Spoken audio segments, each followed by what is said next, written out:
We're back. Bet you never thought you'd see these two drinking on YouTube. Once again, we've been on quite a hiatus since the old North State days.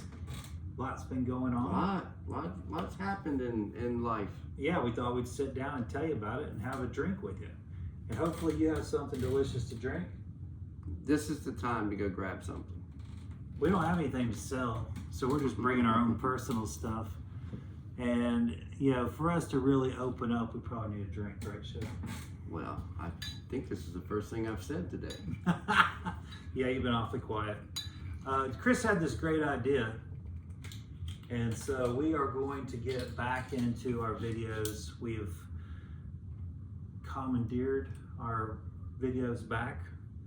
Of course, we probably have hundreds on here. I don't know how many we have. There's gotta be that many. It was our project. It's our channel. Sure enough. And here we There are. was nothing else on that channel except you and I drinking. And Doing what we do best. Doing what we do best. Talking about food, talking about wine, talking Yeah. about sharing it with others. Yeah, I mean, we don't have anything. We don't have any food to tell you about because you're not picking up your wine and your food. But It may happen. we're just going to talk, and we're going to knock the cobwebs off. That sounds amazing. We're gonna dust it off. Thank you. You know, we haven't had a drink since we last did a video. It's been a long couple of years. Yeah. So what has happened with you, Chef? I know when you left ONS, you became quite the private chef here in Mount Airy. What else is going on? Well, I had a call from, actually it was a group message between the two of us. I know. I got it too late. Our old friend, Luke Fussell. I would have been right there with you. I mean, it's there for you if you want it. I don't doubt it. I bet you need help. We did. On both sides. We need help everywhere. But anyway, he sent us a message. We went to high school together. And How many chefs were in our graduating God, I mean, class? it's got to be an anomaly. How It's many? I mean, insane. there's double digits. He's been a chef for a long, long time, and he's down in Winston at Old Town Club and was looking for some help, trying to up their game in the a la carte a little bit. And so I said, well, my wife is awfully sick of me, and sick of me commandeering the house every day to cook. So I was like, I'll give this a try. And that was 14 months ago. So it's still there. Killing it. Still there. It's a hard job. It's a lot of travel. You know, it's a long commute. Of course, you know, you've got a long commute too, Yeah. so I shouldn't. I'm not going to cry about it. We'll lament together. Yeah. But yeah, it's a hard job. Luckily, we're hard, so we've been seasoned. You know, everybody talks about cheers.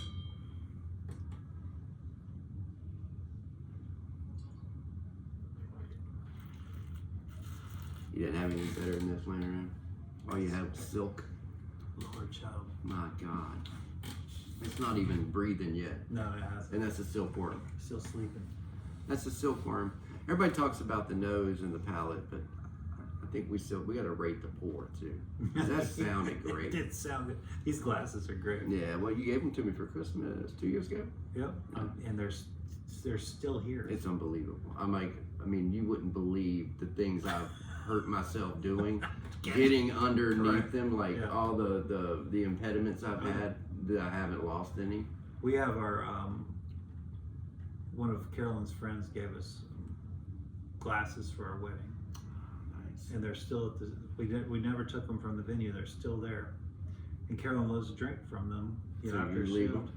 And she'll say, "Hey, Mace, we go grab one of my glasses." He's like, "No, No, I'm not not touching touching it. it. Not touching it." I'll get you a glass. Yes. I'm not going to get I'm you not going to be that glass. responsible for breaking it, but so yes. Well, I did- heard you just said what word was that? That's right. Wife? Since we brought it up, I do have a wife. Right there. There's the proof. I got my barrel ring. Isn't that cool? From It is cool. Marion. I love it. It's got the wood and the bands like a cooperage. Love that one. Love that look. You know, working now. So I went from Great one word. winery to also being a private chef for a while. Then my good friend Seth, who I've been wanting to work with for years, offered me a position up up at Primland Resort, and I was very fortunate while I was there. They got named top resort in North America. It was a really great time. Got to do tons of high-end burgundies and just amazing wines from all around the world. They had a beautiful tasting room.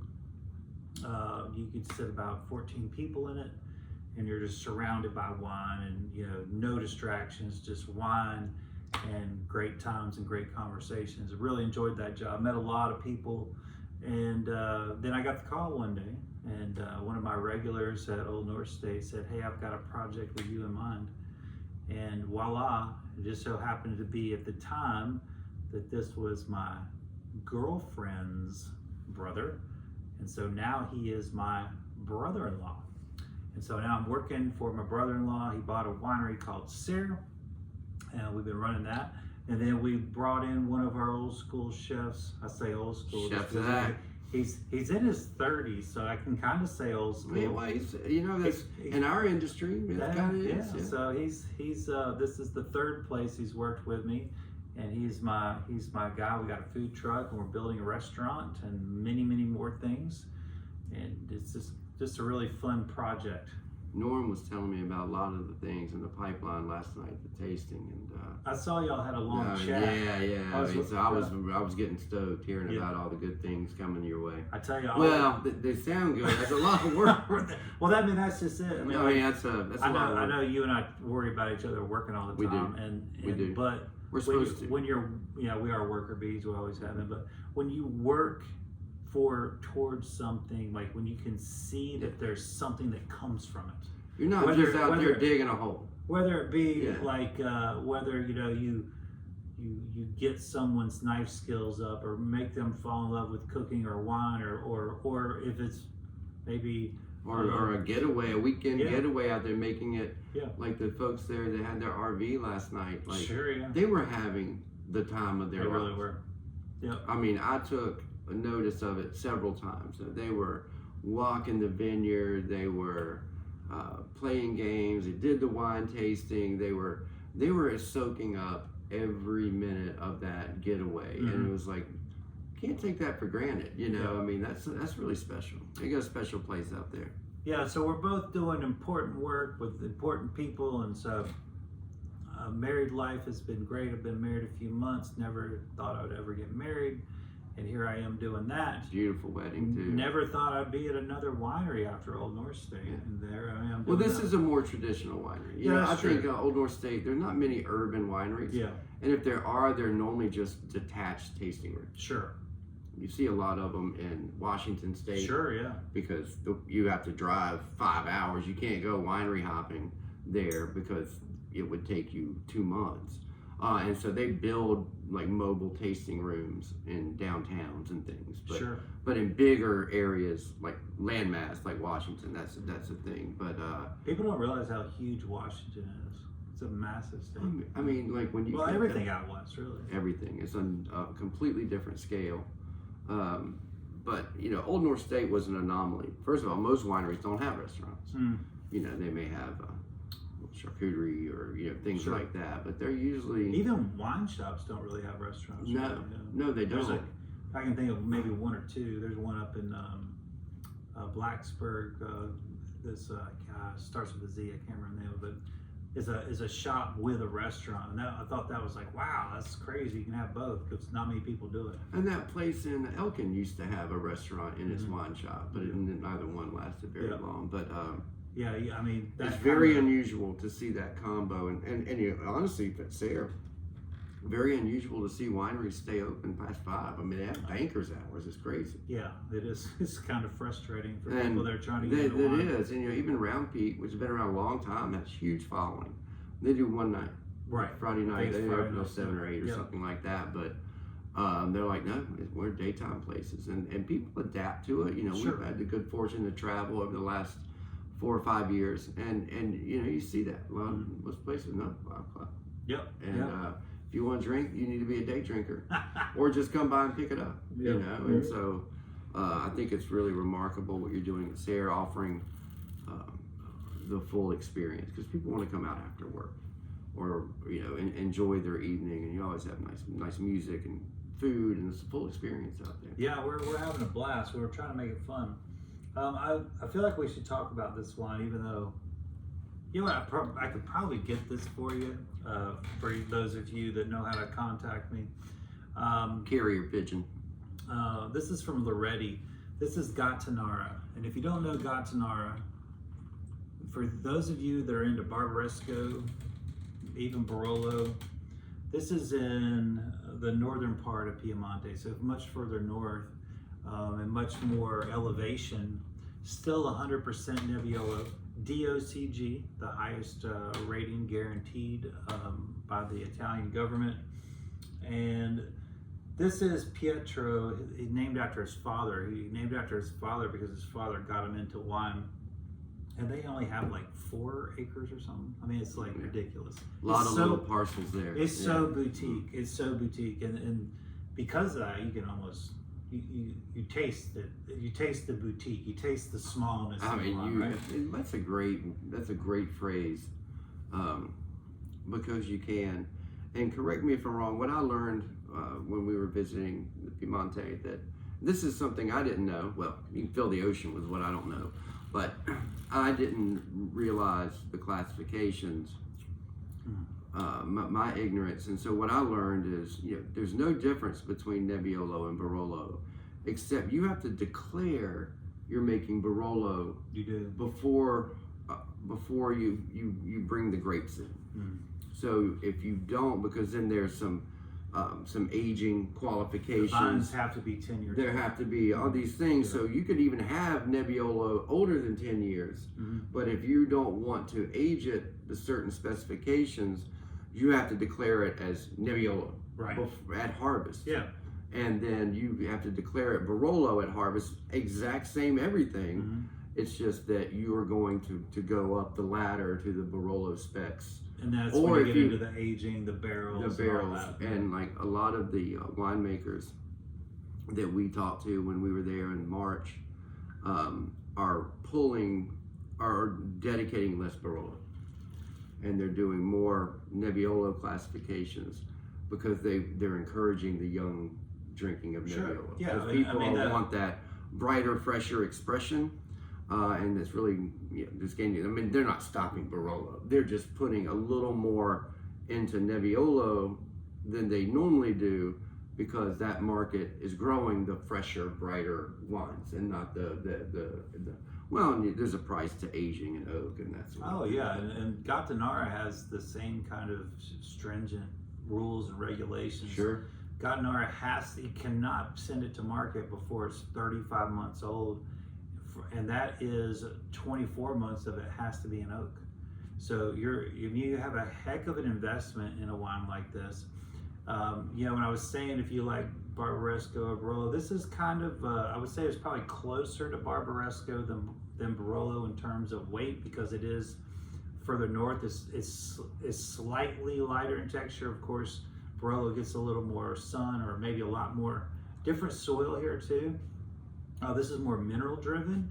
And so but the thing about it is, Chef, this is a 2017. It is 2026. It tastes like they squeezed it yesterday. It's like they squeezed it yesterday. Gattinara it needs time. It really does. Even maybe more so than Barolo or Barbaresco needs time. But when it matures, I know it's crazy. When it matures, it becomes very soft and palatable, if you will. Well, it's very soft, but it's got those beautiful orange notes in the wine. Like you can see almost brownish. Brownish. I mean, like Italian wine is very identifiable in its hue, but the deceptive part of Italian wines, and especially Nebbiolo, is how light it looks, and then it gets and then you get that punch. But this wine is like it's just not fair that a wine like this. This is a serious wine. It's actually more than serious. We probably should have some food with it, to be honest with you. I offered. Yeah, you did. No, well, I just want to start drinking. Fair enough. But now, now you're like, you got any cheese? Gattinara needs some food, generally speaking. But if you're hardcore like we are Nebbiolo guys, it's not a problem for us to enjoy it by itself. And it is incredibly polished right now, incredibly integrated. You're gonna get the spices like you would expect from a Barolo. Perhaps the texture of a Barbaresco. I think that would be a safe comparison. And all of the things you think about when you think about Nebbiolo, the tar roses kind of thing going on. And that's just part of the wine region. The whole Piemonte, it gives you this certain set of characteristics, and if you have if you like those, you can't go wrong in this area. And if you you said just like a Nebbiolo d'Alba or Nebbiolo d'Asti or just a Nebbiolo Longue, like you're gonna be so happy. So happy. I mean, and it's kind of, they have a great sense of community there. A very old winemaking region, and they keep their stories and their traditions and their everything alive, more so than some of the larger regions. The Piemonte is very small. I mean, you can drive across it in a couple hours. I mean, like turn back and do it all. I mean, it's a very small region, so it's easier maybe for that community to stay intact. Where you go to bigger wine regions, like it takes days to cover, the growing areas, and you have these huge changes in topography, and you have those changes, but there's more elevation in the Piemonte, not climate. Yeah, I feel like you go over a hill, and then there's a whole nother set. There's a valley, and then they're growing up. And then you go up, and it's like almost like ripples. Oh, and you can't. It's against the law to plant Nebbiolo or sell as Barolo on south-facing slopes. Isn't that great? Like it's inferior. They're like, we don't care where you are. Yeah. We don't care what you're doing. If you don't plant your grapes north-facing, I may have those reversed. It's either north or south, but one of the two. They're like, you get out of here. You can't call it our wine. Yeah, Gat-Tanar is definitely on the south facing because it's so I knew it was one of the two. Because it's so far north. They need that extra sun. Yeah, but just like they do up in Germany, on the Rhine. Rhine. On the Rhine, they have to get that water, the sun reflection off the river. Sure. And, Well, we have, Chef, you've done a lot of traveling since we were last done one of these videos. I think you've been to Oregon twice, maybe 3 times? Twice. Well, I've been 3 times. Oh, you went to California. Went to Anderson Valley. Very eye-opening. Highly recommend. 10 out of 10. Yeah. 10 out of 10. Super small area. Nothing commercial. You're really close to a couple of towns. You drive 30 minutes, and the next town over, you actually drive through the redwood forest to get to it. And you're hugging the Pacific coastline. Beautiful wineries. All like I didn't go anywhere where the owner or winemaker wasn't doing the tasting. Right. Gorgeous. Highly recommend. That's not always the case, is it? No. And that's okay. That's cool. Sure. That's cool. I mean, I'm not like hating on treat. it, but when it's more often than not, that was pretty special. It was a great place. Really easy to get to too. I mean, we took the long way, but you can fly into Sonoma, that small airport in Sonoma, and drive north an hour, 45 minutes, and you're there. So I mean, if we want to go back, that's what we'll do instead of going to San Francisco. But we wanted to do a couple things in San Francisco. Oh yeah, it's a beautiful place. The drive from San Francisco to Anderson Valley was significant. And coming back was better because we had some things we wanted to do. And we went to John Muir National Park and or State Monument and hiked there. That's been on my bucket list forever. And then we went to Michelin Place down by the wharf in San Fran, and so that was kind of tied into it. But if I went, I would avoid San Francisco going back. I would fly into Sonoma and drive up. Yeah, it is a haul. And you're going by a lot of famous places on that road from Sonoma to Anderson. I mean, like you see like Ridge is right there, Geyserville, all that stuff. I mean, it's really, really cool. Geyserville is packed with big names. Mhm. Deliciousness. Deliciousness. Love it, love it, love it. Yeah, when we went out there, I went out there with the Criscos. That's right. You in Monterey? Yeah. We went south 1st. We Mhm. went up down to Monterey and met with Dr. Clark there, and he hosted us. And then we spent a lot of time in the Monterey, Arroyo Seco area, and then made our way up to Sonoma. We actually, what was the name of that little town? We stopped on the way, and because there's wineries everywhere, we just stopped at this little town that didn't look like anything. Stopped in, had some of the best Syrahs I've ever had. Yeah, I mean, it's for just sure. like, it's like that Yeah. everywhere you go. Everywhere you go up there. Like there's like these little, I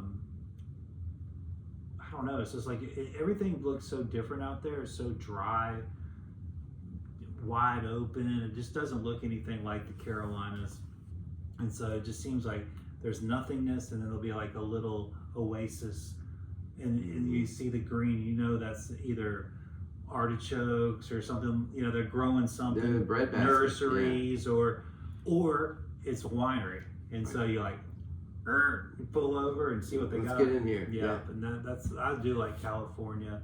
It is massive. It is massive, and it's like 5 different states, and it has 5 different cultures. I enjoyed Northern California because it's quiet, it's not as crowded. Some more people like the South. There's some more happening, but God, and like the interaction of flora and fauna and wildlife in the vineyards there is striking. Yeah, I didn't go anywhere there weren't goats and sheep in the vineyards. There weren't. Everything had cover crops and flowers that did all their pesticides and bees and just like they weren't just vineyards. They were farms. sure. That had grapes also. It was neat. Yeah, and I guess during my time between Old North State and Primlin, Carolyn took me to Sicily for a couple weeks for my birthday, right before I started the Primlin job, and we just drove all over the island.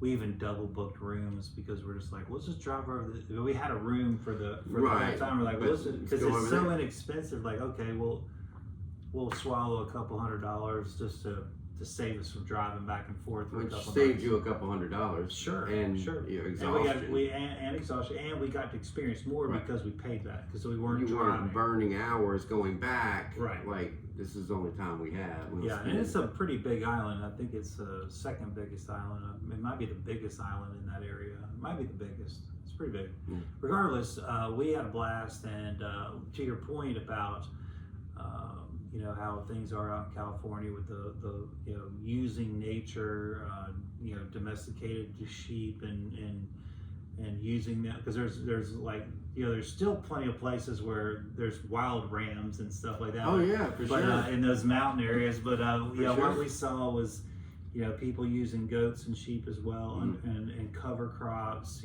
different types of clover and beans and things to enhance the environment, to give the insects something to eat, so they're not eating the vines. They're not getting- doing the work, and they keep Yeah. the soil churned Yeah. and the biodiversity somewhat balanced. Nothing's ever balanced, but it Right. keeps it from Yeah, I the mean, huge it swings. is a monoculture when you're throwing vines out there, but if you are doing the work to offset that somewhat, it does make a huge difference. And those cover crops, I mean, they bring the nutrients up to Oh, the yeah. And they're- vines. They help retain moisture. So Sure. a lot of these places, it's illegal to irrigate. Oh yeah. So these definitely. these things are Italy is, bringing yeah. and they're holding the water at the vine level. When we were in Valpiacello a few years back, and we were at right off of Lake Garda, and we asked if they could irrigate, or do they irrigate, and they're like, we are forbidden by law unless it's an extreme situation, and it's only happened like once or twice. And you have to petition for that. The government said, okay, you can water, because the thing about vines is they need to struggle. because it makes better wines. And so to keep a high quality wine, you need a vine to struggle. And if you're watering it, it's kind of easy for the vine. It won't dig as deep. It won't find different pockets of minerals and things and water as it digs down. The roots will stay up top if you're just watering it. And so they really do try to hold on to that, and it's smart because it makes better wines. And in the long run, it takes a commitment to do that. But yeah, it's a rare thing. But they do have like this emergency, case of emergency, break glass, so you can water, because you don't want the vine to die. That's the big thing. No, and you can't. You can have a bad year, but a bad year is fine, but you can't lose. Because remember, it takes about 3 to 4 years for you to get, if you replant before you get more grapes. And in the case of where your standard is, the vine has to be a certain years old, like 10, let's say. Then that puts you 10 years back Easily. Yeah. So you're better off. You're better off saying okay, we don't have any wine this year, but the vine will produce next year. It'll survive. Yeah. And you don't want anything catastrophic. And it's not like you can say, all right, just kidding, you water all you want. You're like, no, you can save your crop, and then we're going back. Right. Yeah. That was. It's kind of like not feeding a wild animal. Like when you feed a wild animal, they won't do their job anymore. They get a taste for peanut butter or a grilled steak. Well, they're no longer going to eat insects and berries. And you need all the, we'll see. All right, Chef, this was your contribution to our No Wines for Sale Day. And please let us know what we got here. All right, so we have, thank you so much. This is Corazon del Sol.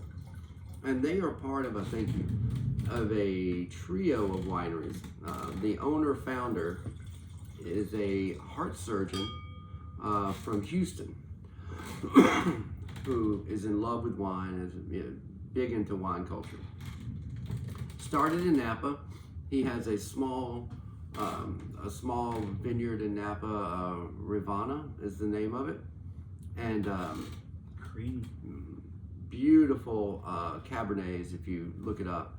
They're hard to get, very small allocation, but I'm in their wine club, so hit me up. So they've got Rivanna, and then they opened Alexana in the Willamette Valley of Oregon, where they have just a stunning facility, beautiful wines, very diverse portfolio of wines there. And then they expanded even further to Mendoza, Argentina. We had the good fortune to go to both Alexana and to Corazon del Sol.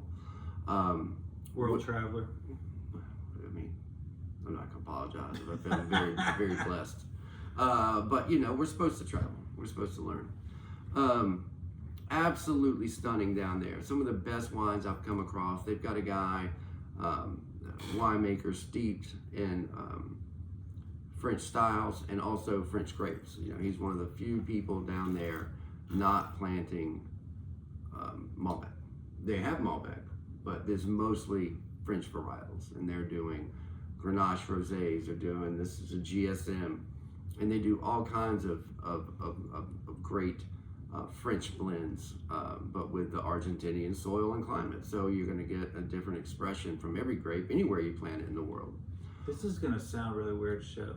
I'm trying to describe this because when you said Malbec, it kind of popped off in my brain, because this does have all the components of a Côte de Rhône, but it has a softness, a creaminess, like almost like Malbec. It's like if Malbec were a Côte de Rhône, maybe. And there's a little Malbec in here. Okay. There's Grenache, Syrah, Malbec, and Mourvedre. Wow.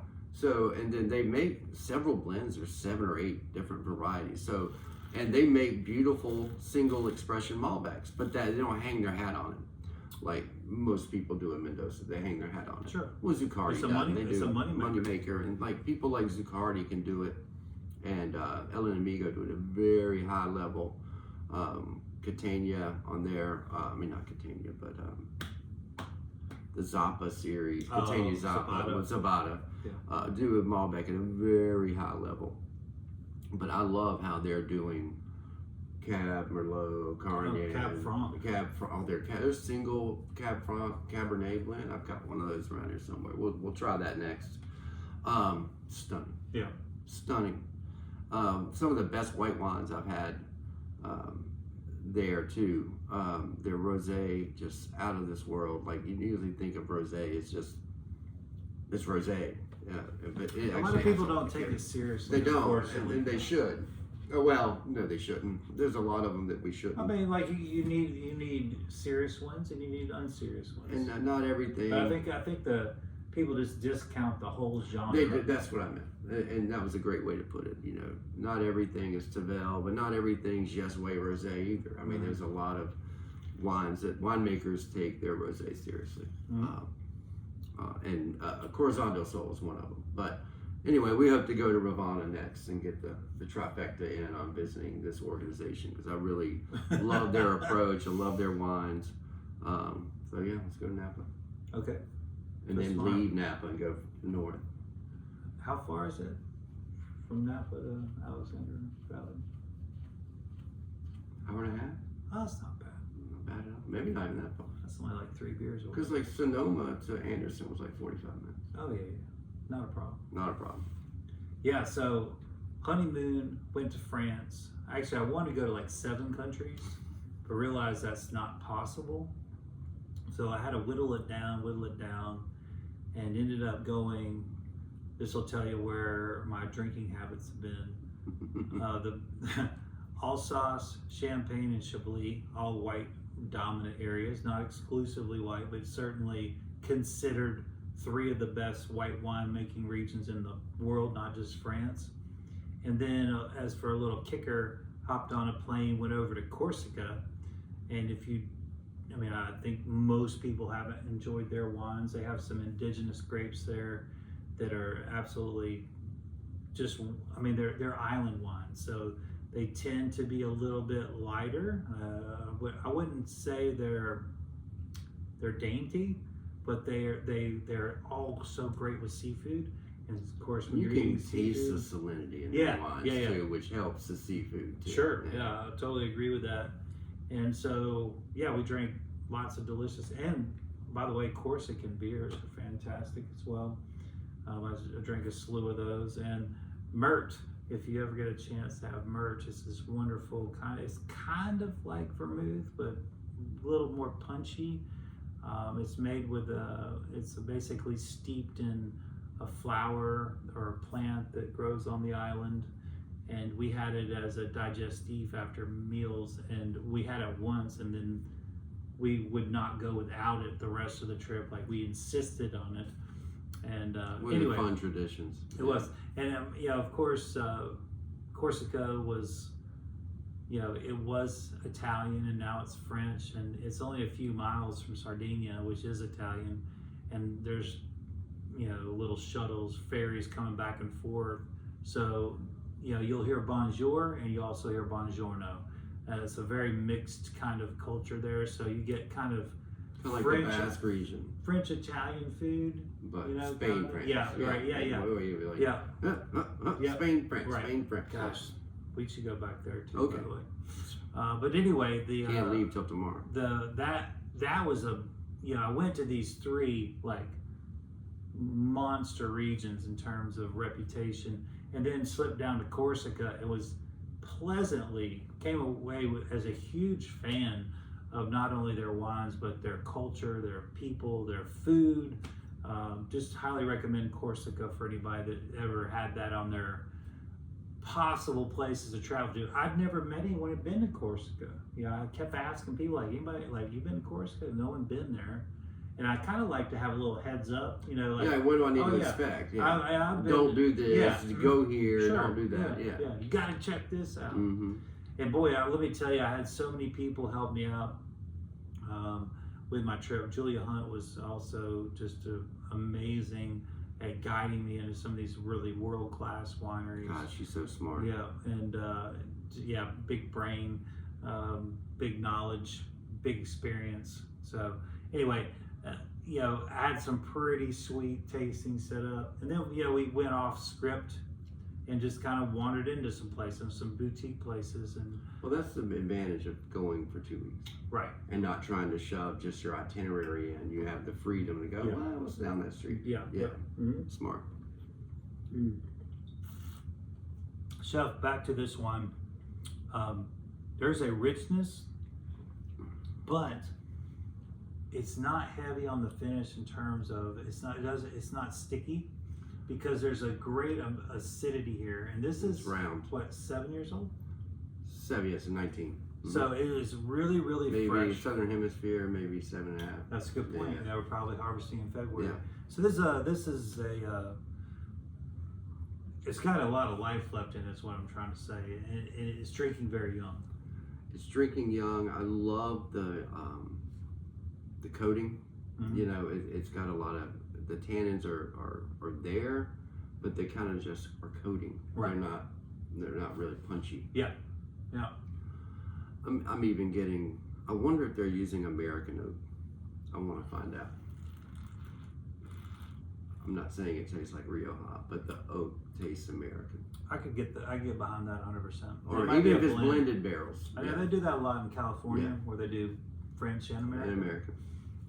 I'm pretty sure Ridge does that. But I feel like I'm picking that up. Yeah. Well, whatever they're doing, they just need to keep doing it. A really dark extraction. The color here is beautiful. It does not show its age in the glass at all. No, it looks plump. And I don't know if it's just because we're drinking it behind an Italian wine that always shows its age. It over shows its age. But this is very deceptive. It definitely has some alcohol. I don't know if you noticed It's while got you were some alcohol. talking, I was looking at the tears. Yeah. And I mean, I was listening, but I was fascinated how sluggish those tears were. They're, you know, those grapes take a beating down there. Mhm. You know, A lot of sun. also, I mean, it's just sun. I think they get like 2 inches of rain a year, and it's in 3 days. Yeah. I mean, they just get absolutely pelted down there. Of course, you have the Andes there that you get, you know, some underground All that snow cap. alluvial water that comes down, but you know, nothing on top. You know, you're not getting anything from the clouds. Sure. Well, this is It's a a real beautiful treat. one. Thanks Yeah. for No, opening thank this, you. Chef. I mean, Great idea to do a video. I will say that we're gonna. I've I missed guess it. we're gonna have to rename this page. mm-hmm. I don't know, Chef. What do you think? Drink with us. Drinking time. I like drinking time. Um, I like to think about the us drinking. The Chris and Ed show. I don't know. I don't think that is. It needs to be like the name, like with Ed and Chris. Oh yeah, You yeah. know, Oh yeah. Instead Yeah, of yeah. it, like, Yeah. I think that Drink. No, Drink with Ed and Chris. Drink with Ed and Chris. I know we both like the idea of sharing drinks with our friends and the people we care about, and it'd be nice to know. Yeah. This is so- one way to do that. So this is for entertainment purposes only. You know, if you're not 21, don't drink. And if you're pregnant, don't drink. Right? Right. Have I said all the correct things? Those are all the correct things. If you're gonna drive, don't drink. That's right. Don't do it. You'll spill it. But if you're sitting in your house like we're doing, and we're gonna sit here and not do anything dangerous. I've the only put dangerous all thing- the yard darts away. Nothing can possibly go wrong. It's quite all right to enjoy an adult beverage, and you know the social aspects of drinking that is lost when you're not together drinking. Like, so if I'm at home drinking this wine and my buddy's not beside me, there is something lost There's there. something lost. But with this video, you can drink with us. We can be a part and still drink and get the social aspect of it. So if there's any guys, if anybody out there, if one or two of you happen to watch this video, you know, don't be afraid to throw some comments in there. Tell us what you're drinking. Tell us if you want us to do this, or tell us to get off the internet, or whatever it is you want to tell us. That's fine too. Yeah. We would much rather hear what your favorite region is, what grapes you're into right now, what food you like with it. And I have the feeling on our next video we're gonna have some some food with it. We probably have a different background. We'll We keep might even changing have it a up. microphone. We worked on that. Really did want to do it those style that we did it for years. It was, you know, Podunky. This and is it more worked. authentic. It's definitely us. This is the kind of thing that we've done for years and years, and I don't regret any of those Not terrible a bit. productions. Boy, they were bad, but They were so bad they were good. yes. We never did a retake. Never did an edit. The only time was like I think there was one or two times that it just stopped in the middle. Yes. It wasn't because we were like, no, We lost no, the gotta- end. We lost something. We lost signal or something yeah, like that. Yeah. And before we knew how to use airplane mode, something happened. But it wasn't often. I think it was only one or two times that happened. I mean, we did And a there was shocking amount. in the F-bomb episode. I don't think there's anything wrong with that. We did all those episodes Without cursing. except for that one. It was just one. Yeah. And that was the one we were outside on the back porch. Was it?